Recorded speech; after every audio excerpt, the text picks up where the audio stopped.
Nous avons, nous, en charge toute la gestion de l'église. On a constaté une dégradation du clocher par lui-même, hein, et en montant, on a reçu aussi quelques ardoises sur la tête lors de tempêtes, donc ce qui fait que ça nous a obligés à prendre le taureau par les cornes et puis de dire on refait totalement le clocher. Le coq, il était totalement abîmé également. Lors d'une réunion de conseil, hein, on a décidé, avec la Fondation du patrimoine, qui est une cellule du Conseil général, de refaire le clocher totalement. Donc Monsieur Legrand de la Fondation du patrimoine nous a aidé au montage du dossier et nous a aidé également au niveau de la subvention.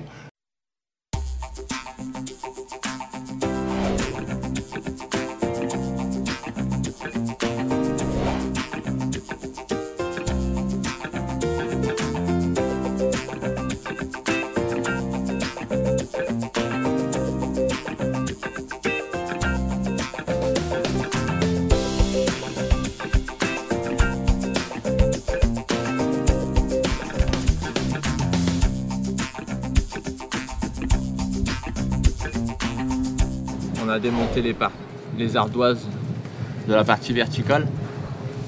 Et là on se rend compte que le bois ici est en bon état comparé au clocher. Donc on aura les ardoises à changer ici.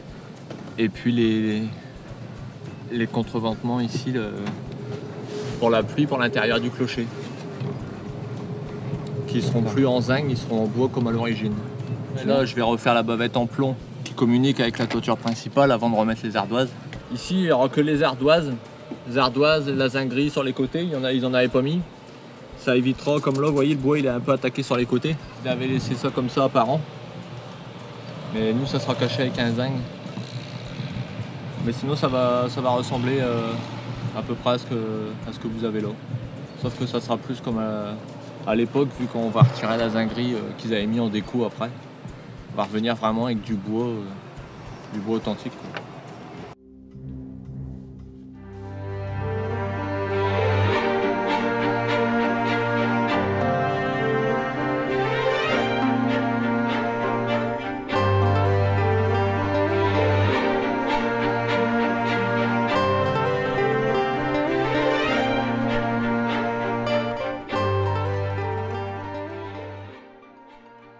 Beaucoup de gens viennent de la ville et à la ville on ne sert pas de l'angélus, alors que ici nos anciens sont des anciens paysans, quoi, hein, et qui se servaient de l'angélus pour rentrer le midi et pour rentrer le soir ou pour partir au travail le matin.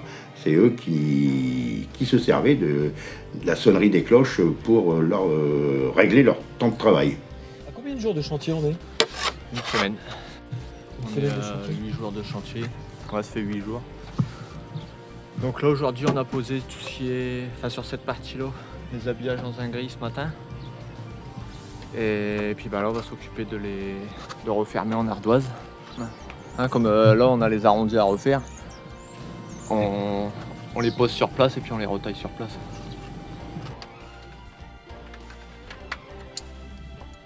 J'essaie de la remonter dans le sens, quoi. En fait à la base ça, quand on le sort de nos machines il est droit. Ouais. C'est nous qu'on l'a cintré ici sur place pour qu'il s'adapte à la boiserie. Voilà.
de notre côté et on avance en même temps sur nos rangées.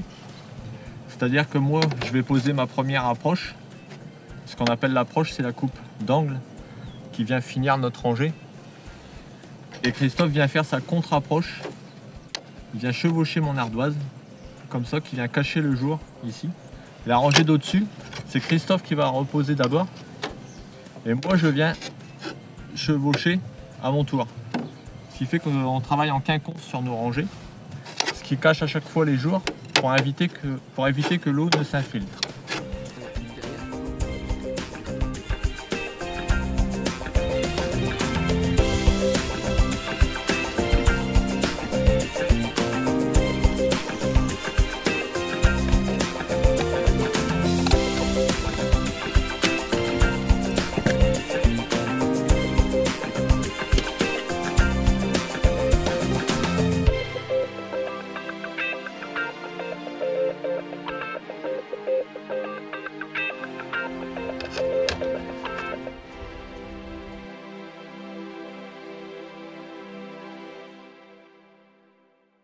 Ça s'est bien passé dans l'ensemble.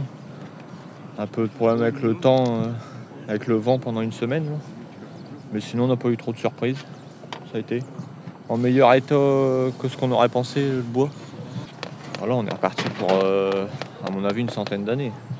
C'est une bonne ardoise, c'est l'ardoise historique. Elle est plus épaisse, elle dure plus longtemps.